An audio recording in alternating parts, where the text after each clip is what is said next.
오늘 우리에게 주시는 말씀은 마태복음 10장 28절로부터 39절의 말씀입니다. 마태복음 10장 28절로부터 39절의 말씀입니다. 우리 한 절씩 한 절씩 교독하십니다. 몸은 죽여도 영혼은 능히 죽이지 못하는 자들을 두려워하지 말고 오직 몸과 영혼을 능히 지옥에 멸하실 수 있는 이를 두려워하라. 참새 2마리가 한 아사리온에 팔리지 않느냐? 그러나 너희 아버지께서 허락하지 아니하시면 그 하나도 땅에 떨어지지 아니하리라. 너희에게는 머리털까지 다 세신 바 되었나니 두려워하지 말라. 너희는 많은 참새보다 귀하니라. 누구든지 사람 앞에서 나를 시인하면 나도 하늘에 계신 내 아버지 앞에서 그를 시인할 것이요 누구든지 사람 앞에서 나를 부인하면 나도 하늘에 계신 내 아버지 앞에서 그를 부인하리라. 내가 세상에 화평을 주러 온 줄로 생각하지 말라. 화평이 아니요 검을 주러 왔노라. 내가 온 것은 사람이 그 아버지와 딸이 어머니와 며느리가 시어머니와 불화하게 하려 함이니 사람의 원수가 자기 집안 식구리라. 아버지나 어머니를 나보다 더 사랑하는 자는 내게 합당하지 아니하고 아들이나 딸을 나보다 더 사랑하는 자도 내게 합당하지 아니하며 또 자기 십자가를 지고 나를 따르지 않는 자도 내게 합당하지 아니하니라. 자기 목숨을 얻는 자는 잃을 것이요 나를 위하여 자기 목숨을 잃는 자는 얻으리라. 아멘. 오늘 말씀의 제목을 함께 선포해 주시기 바랍니다. 거룩한 길을 걷기로 결단한 사람들. 시작.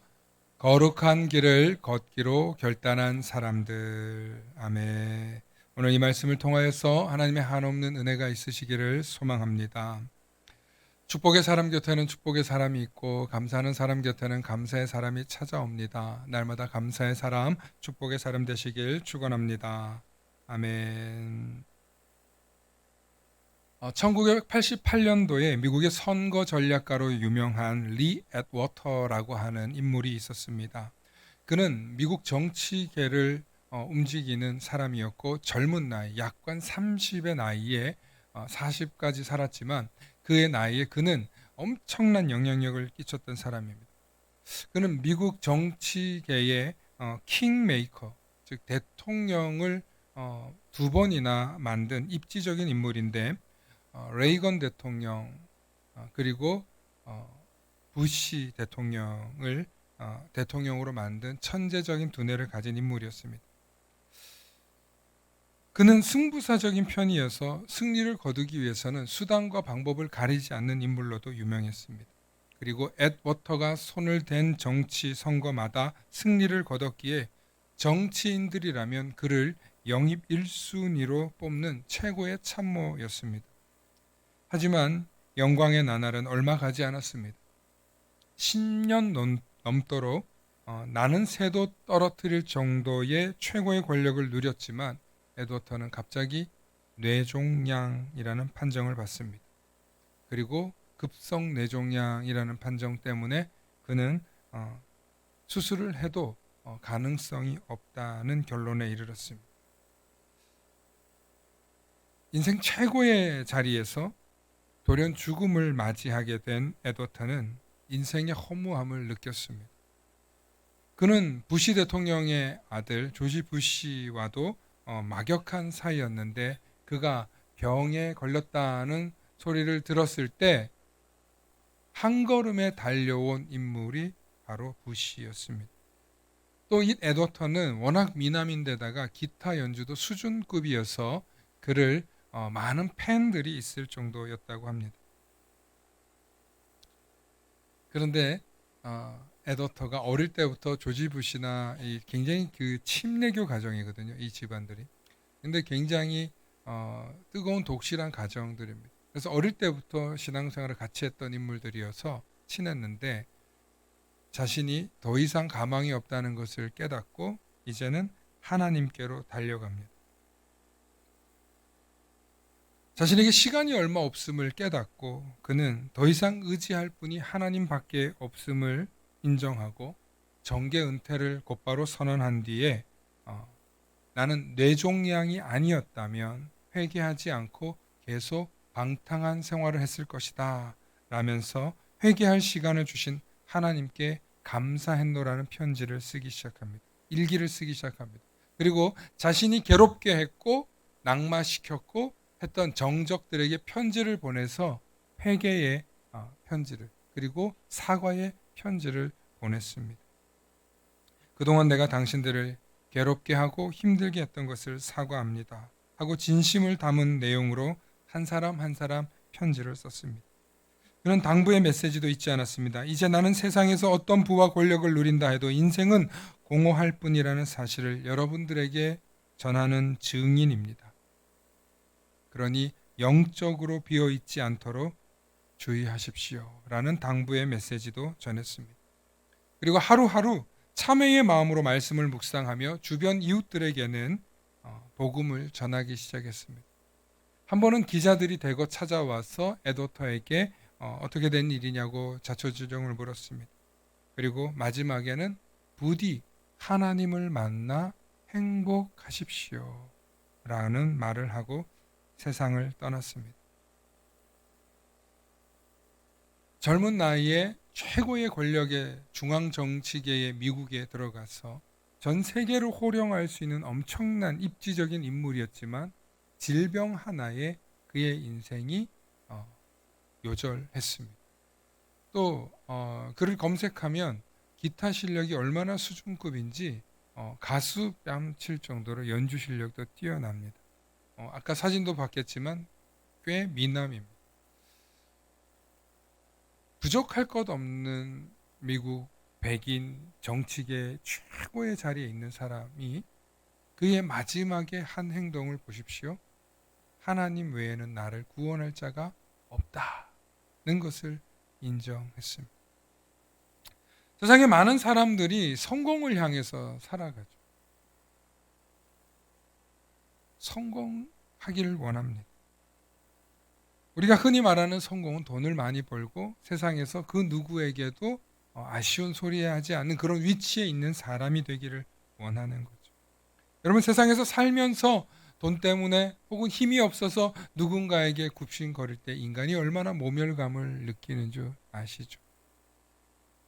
그러나 세상 최고의 권력자의 자리에 앉아 있었다 할지라도 사람은 죽음 앞에서 자신의 안위를 하나님께 의지할 수밖에 없는 존재입니다. 세계 최고의 부자였던 스티브 잡스도 그의 죽음을 인정하고 이제 죽어야 될 때 그의 유산을 가난한 자들에게 몰래 나눠주는 선행을 하고 떠났다고 합니다. 성공을 했든 성공을 하지 않았던 모든 사람들은 구원을 위해 하나님을 의지할 수밖에 없습니다.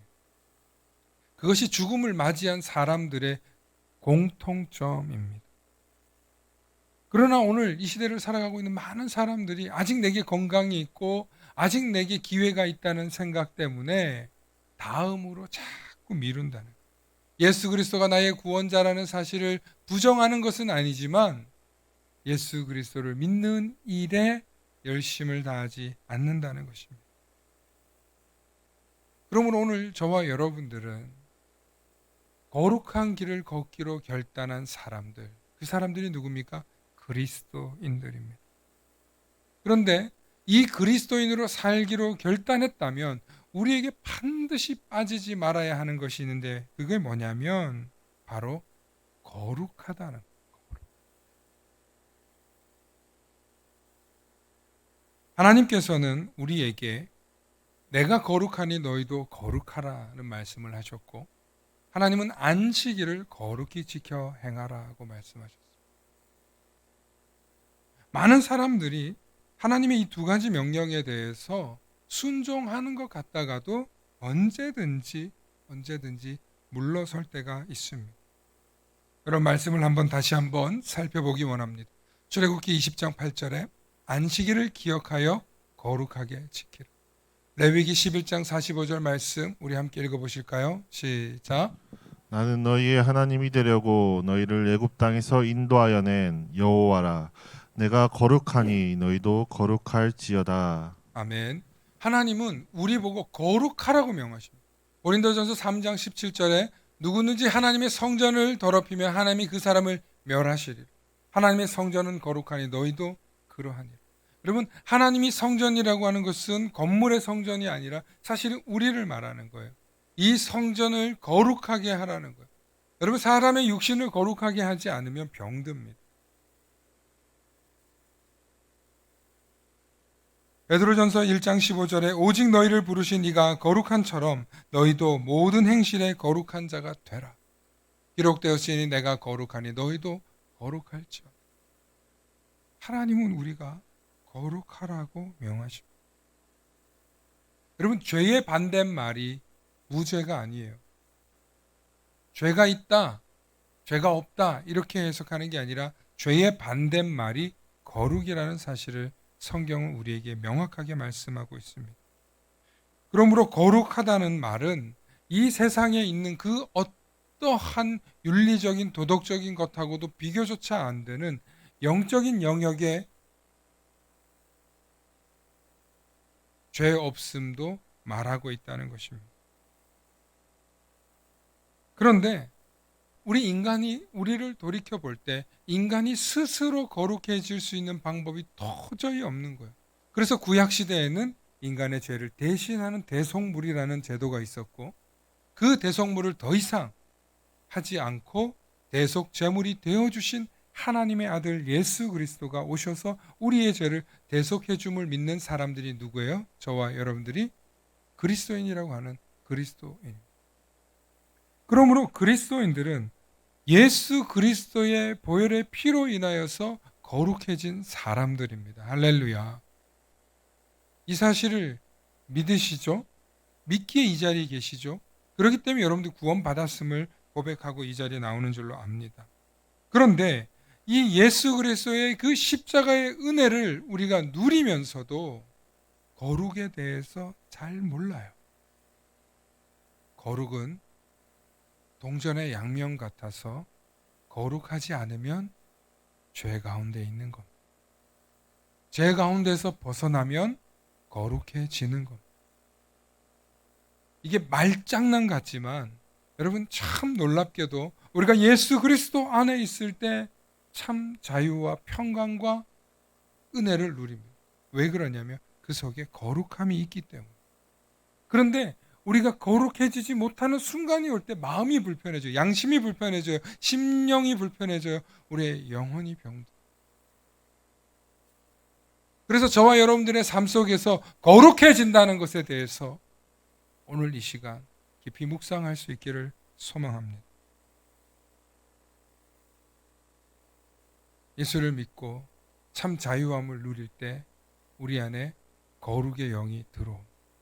그래서 예수님이 나의 구원자이심을 고백하면서 나아갈 때 거룩해지죠. 그런데 제가 목회하면서 많은 성도들을 보지만 자꾸 선을 넘나들어요.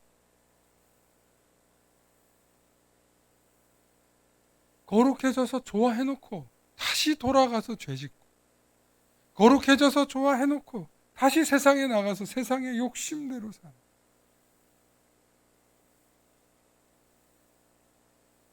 우리를 죄짓게 하는 본질이 어디 있냐면 욕심에 있어요. 끊임없이 욕심. 그 욕심을 또 자극하는 게 거짓말. 또 그 거짓말이 또 거짓말을 낳고 시기와 질투를 낳고 미움과 증오를 낳고 끊임없이 저와 여러분들을 마귀는 예수님과 하나가 되지 못하게 이간질해요. 그리스도인의 정체성이 뭐예요? 그리스도인의 정체성. 예수를 나의 구주로 시인하는. 우리 오늘 말씀 다시 한번 볼까요? 우리 성경 말씀 우리 함께 보시겠습니다. 우리 33절 말씀 우리 한번 찾아볼게요. 33절 말씀 한번 다시 한번 읽어보실까요? 시작. 누구든지 사람 앞에서 나를 부인하면 나도 하늘에 계신 내 아버지 앞에서 그를 부인하리라. 여러분, 우리가 예수님을 부인하지 않는 것처럼 보이지만 여러분, 세상 사람들하고 똑같이 구별되지 않게 살면 그게 예수님을 부인하는 거예요. 그래서 이후의 말씀에 보면 내가 너희들에게 화평을 주러 온 줄 아느냐? 나는 검을 주러 왔다. 아들이 아버지를, 며느리가 시어머니를 서로 불편하게 하겠다는 거예요. 그래서 불편한 대로 살아내라 이게 아니라 왜 이 말씀을 주었냐면 박해의 시대에는 이런 불편한 일들이 일어난다는 거예요. 그래서 이 말씀의 전체적인 맥락은 어디냐면 박해의 시대가 찾아올 거라는 거예요. 그래서 실제로 예수님의 제자들에게 박해의 시대가 300년간 이어졌어요. 그 박해의 시대에서 그리스도의 정체성을 지키고 살아간다는 게 얼마나 힘들었습니까?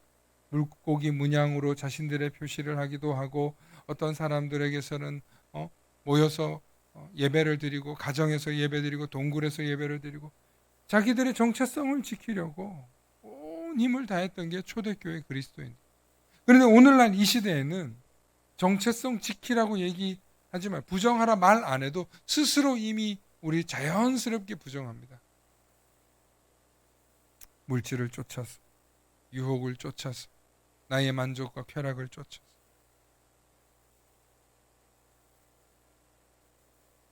오늘 현대 그리스도인들을 병들게 하는 게 착각하는 게 있어요.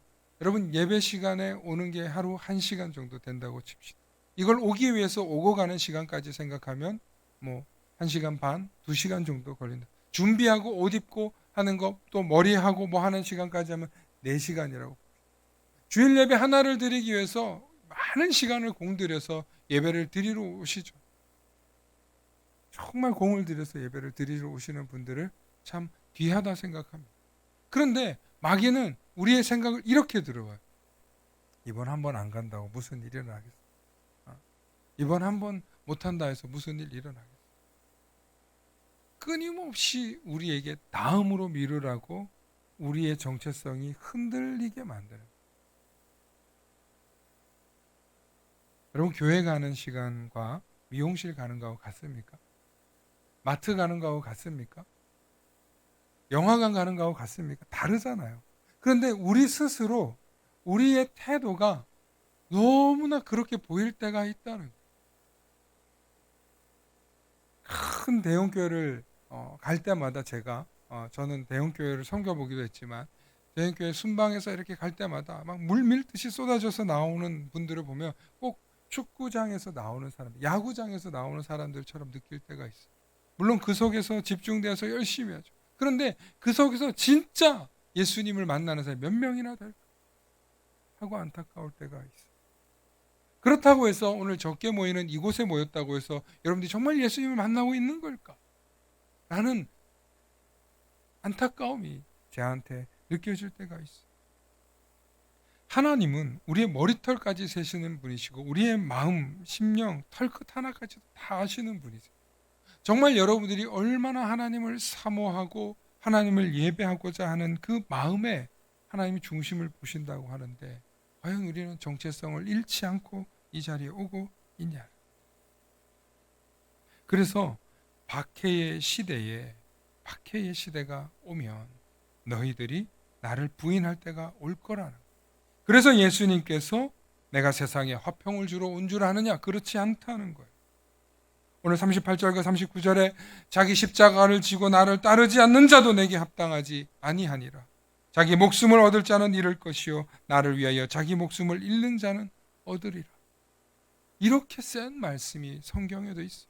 우리를 사랑하시고 우리를 구원하기 위해서 십자가에 죽으신 예수님께서 이렇게 센 말씀도 하시더라는 거예요. 그러면 이 말씀에 어느 누가 안 찔리겠습니까? 어느 누가 두렵지 않겠습니까? 말씀을 전하는 저조차도 늘 염려되고 두려운 말씀이에요. 그럼에도 불구하고 저와 여러분들이 정말 주님 안에서 나의 정체성을 여러분 잃지 않고 분명하게 하실 수 있기를 축원합니다. 나는 주로 인해서 산다. 오직 예수로 산다. 나는 예수 없이는 살 수 없다. 그 믿음의 고백과 그 확증이 저와 여러분들에게 강하게 임하시기를 축원합니다. 여러분들께서 예수님을 믿기로 결단한 때가 있으실 것입니다. 혹은 예수님을 믿어볼까 하고 결단하고 이 자리에 나오신 분들도 있을 것입니다. 그런데 여러분, 이유야 어찌 되었간에 우리가 구원받을 수 있는 길이, 유일한 길이 예수 그리스도임을 들었거나 알았기 때문에 우리가 예수님을 믿고 있는 줄로 믿습니다. 여러분들이 예수님을 만나고 그분을 나의 구주로 고백한 그때를 한번 생각해 보십시오. 예수님 외에는 구원의 길이 없다고 하신 성경의 말씀 때문에 믿기도 하지만 저와 여러분들을 사랑해 주신 그 예수님 때문에 믿기로 결단하지는 않았습니까? 여러분들에게 복음을 전해주시는 누군가의 그 사랑 때문에 여러분들이 예수를 믿기로 결단하지는 않으셨습니까? 혹은 나는 어릴 때부터 부모님을 따라다니면서 예수님을 믿었는데 그래서 내가 믿음의 길을 가겠다고 결단하지는 않았습니까? 그 시작과 또 그 방법이 어찌 되었간에 분명히 우리는 예수 그리스도를 믿고 따르기로 결단한 줄로 믿습니다. 그래서 우리가 부르는 찬양 가운데 이런 찬양이 있습니다. 이 세상을 살아가는 동안에 나의 힘을 의지할 수 없으니 기도하고 낙심하지 말 것은 주께서 참 소망이 되십니다. 주의 길을 걸어가는 동안에 세상의 것을 의지할 수 없으니 감사하고 낙심하지 말 것은 주께서 참 기쁨이 되십니다. 여러분, 이 경험, 이 고백이 우리 속에 있을 때 우리가 감사하지 않고 낙심하지 않고 하나님의 비전이, 예수님의 성품이, 성령님의 권능이 우리가 사모하며 나아가는 줄로 믿습니다. 정말 중요한 것은 우리가 예수 그리스도를 나의 구주로 고백하며 믿기로 결단했느냐는, 결단했다면 여러분들은 거룩한 길을 걸어가시길 축원합니다. 요즘 이제 성경 공부를 하고 또 새 가족이나 또 제자 양육을 통해서 성경 공부를 하면서 다시 한번 제가 제 스스로, 저도 가르쳐야 되니까 또 연구를 하고 준비를 하지 않습니까? 다시 처음 것을 가르치고 성경을 묵상하면서 느끼는 게 뭐냐면 거룩해진다. 더 거룩해져. 거룩이 내 속에 들어오고 거룩이 사모해지고 거룩함이 얼마나 귀한 것인가. 나를 살리는 것인가. 나를 치료하는 것이구나. 나를 숨쉬게 하는 것. 말씀을 묵상할 때 성령이 역사하시고 성령이 역사할 때 내 안에서 기쁨이 회복되고 말씀을 통하여서 내 안에 회복되는 게 너무 많아요. 지금도 낙담하려면 낙담할 게 너무 많아요. 좌절하려면 좌절할 게 너무 많아요. 근심하려면 근심할 게 너무 많아요. 염려하려면 염려할 게 얼마나 많습니까? 그런데 그 모든 게 안개처럼 사라지고 거룩함이 주는 기쁨과 유익이 있더라는, 이 기쁨이 여러분들의 삶 속에 임하실 수 있기를 축원합니다. 성경은 경고의 말씀이기도 하고 또 우리를 두렵게 하는 오늘 본문처럼 하는 말씀이기도 하지만 분명한 건 약속의 말씀이에요.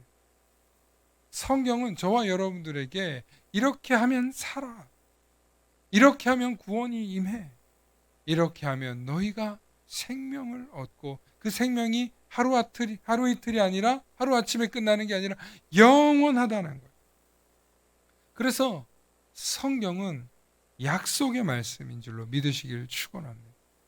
이 약속의 말씀을 배우시고 이 약속의 말씀을 가지고 있기만 하는 게 아니라 이 약속의 계약서를 분명히 봐야 돼요.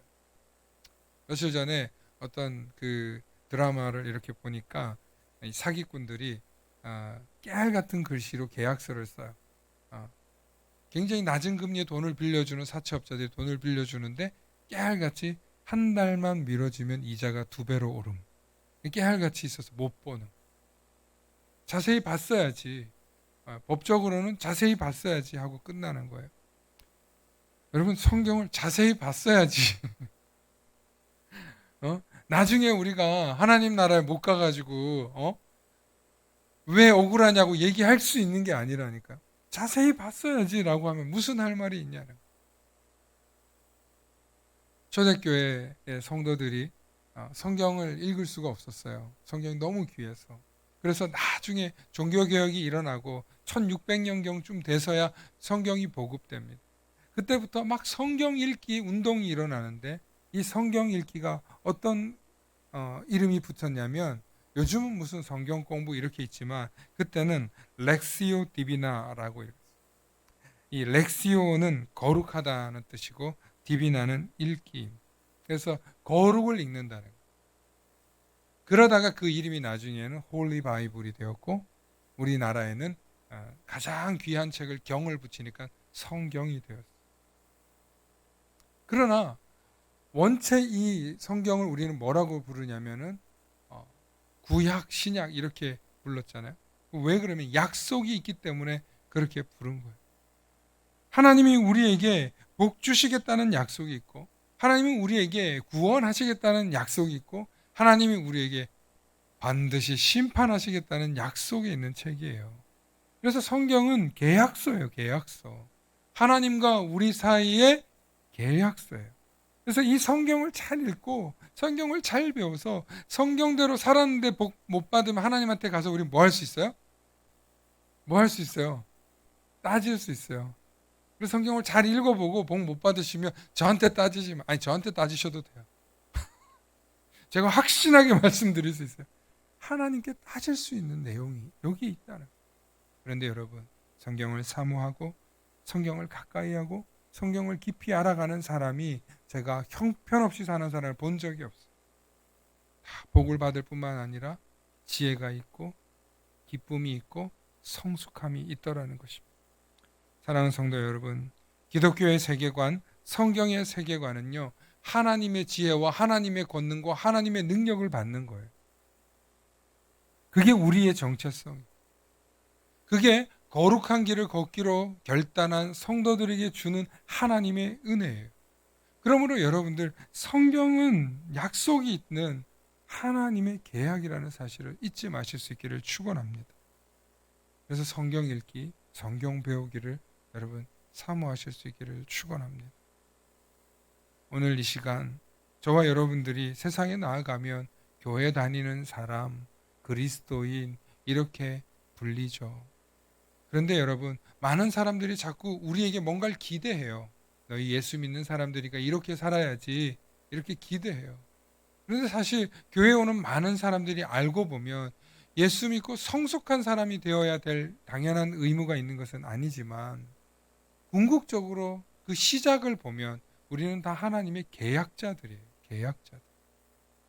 하나님과 구원받기 위해서 1대1로 계약 맺고 온 사람들이에요. 그러므로 여러분들의 있는 그 자리에서 나와 하나님의 계약이 무엇인지, 하나님이 나와 함께한 언약이 무엇인지, 그것을 여러분들이 늘 깊이 묵상할 수 있기를 바랍니다. 그래서 말씀을 통하여서 내 삶에 이루어지는 하나님의 은혜가, 은총이 여러분들에게 가득가득 넘치면, 그때 여러분들의 삶 속에 여러분들의 이웃들에게 그 은혜를 전하십시오. 그것이 세상 사람들이 우리에게 기대하는 모습입니다. 그 어떤 것보다도 귀한 건 여러분들의 구원이며, 여러분들의 가정의 구원이며, 여러분들의 영원한 생명을 누리는 것입니다.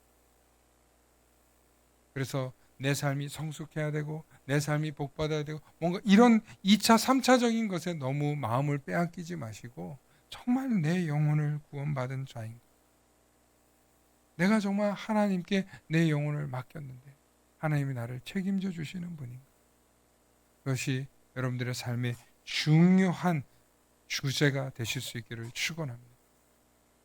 그래서 성경을 읽으셔야 합니다. 왜냐하면 이게 계약책이기 때문에 그렇습니다. 그러므로 오늘도 저와 여러분들의 삶 속에 사랑과 진리의 말씀이라고만 제가 자주 말씀드렸는데, 오늘은 하나님의 말씀이 계약의 말씀, 하나님과 나 사이에 언약을 세우신 말씀, 이 사실을 잊지 마시고 이 계약을 분명히 이끌어 가시는 저와 여러분들 되시길 축원합니다. 우리 함께 기도하시겠습니다. 사랑의 아버지 하나님, 참으로 감사합니다. 하나님, 오늘도 우리의 삶 가운데 찾아오셔서 복음을 전하여 주시고 그 복음을 통하여서 예수 그리스도가 나의 구원자이심을 고백하게 해주시니 감사합니다. 그러나 여기에 머무르지 않고 하나님이 우리에게 무엇으로 축복하시고 무엇으로 구원하시는지 그 언약의 조항들을 자세히 살펴보며 더욱더 말씀을 곱씹으며 나의 정체성을 분명히 나아가는 우리 모두가 될 수 있도록 은혜 베풀어 주시옵소서.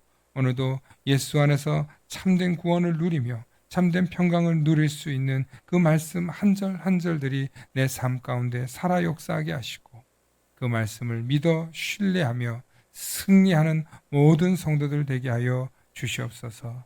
감사드리며 우리 주 예수 그리스도의 이름 받들어 간절히 기도하옵나이다. 아멘.